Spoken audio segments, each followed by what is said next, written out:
All right, what's up, my friends? Welcome. This is pretty exciting. Obviously, I'm a huge Lord of the Rings buff as well as a pro Magic player, and I'm not huge on the lore crossover stuff, but I mean, Lord of the Rings set in Magic is like, I mean, it seems pretty cool. I don't know. We'll see. So, of course, it's a modern legal set, and we're going to see our very first cards here, starting with, let's hear it, for the One Ring. That's right. They're just going to say, hey, here it is. We're going to start off with the previews with something very exciting. One Ring, a legendary artifact, 4 mana, indestructible, notably not an equipment, which is kind of interesting. Obviously, you would think, you kind of wear it, pass it off, but this is more of an object for you, the player, not for your creatures. And, of course, indestructible. When it ETBs, if you cast it, you gain protection from everything until your next turn. So, basically fogs their attack steps. They can't Thoughtseize you or Lightning Bolt you or whatever.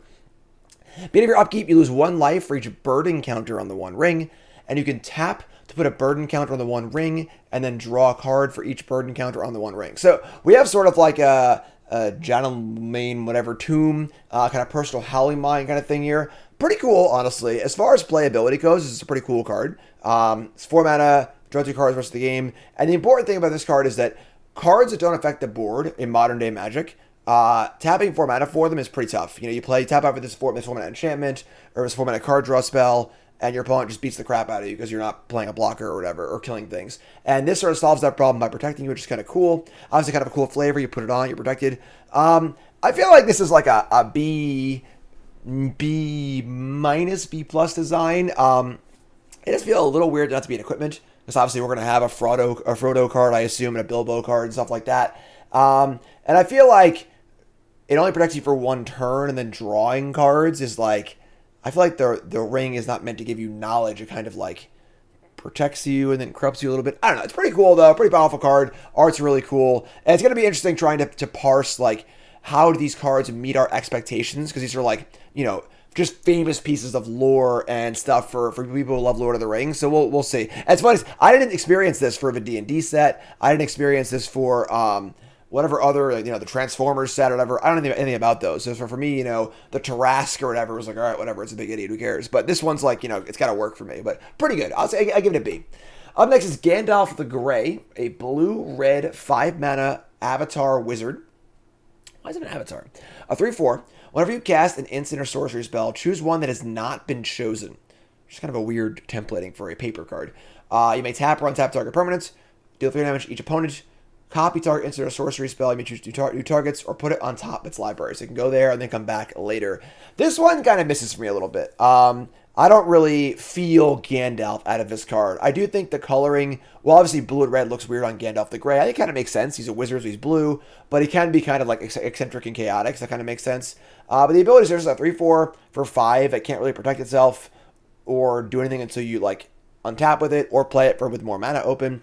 And then tapping things, Lava Spike, copying a spell, all not the most exciting abilities. Also, none of those effects really feel very Gandalf-y to me, so this one kind of misses a little bit. I'm not going to lie. Obviously, let me know your thoughts in the comments. But for me, this is kind of a miss, which is a little bit of a bummer, because obviously Gandalf is a huge character. Hopefully, Gandalf the White will be really powerful. And I'm curious to see if these will be Planeswalkers or not. Like, will they do Planeswalkers for certain characters?